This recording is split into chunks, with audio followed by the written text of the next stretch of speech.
आहे 2 याच्यामध्ये आपण टाकतोय साखर, 2 कप चहा बनवायचा आहे, 2 चमचे साखर, 1 चमचा आणि थोडीशी चहा पावडर हे टाकलेलं आहे.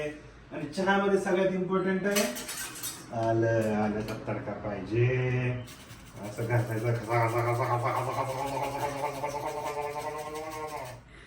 चांगली खसणं त्याच्या पानाला पाहिजे. अशा पद्धतीने अख्खी आल्याची फोड आपण फस्त केलेली चहामध्ये. आता बघूया कशी चहाची चव लागते आणि आल्याचा तडका कसा येतोय. तुम्ही बनवला का आल्याचा चहा? मस्त आहे की. आता मस्त याला उकळायला ठेवूया आपण. बघू कसा चहा होतोय.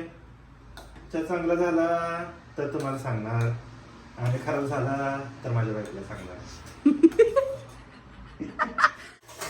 अशा पद्धतीने आमचा चहा झालेला आहे. आता चहा सोबत खाऱ्यावरती ताव मारायचा. चला.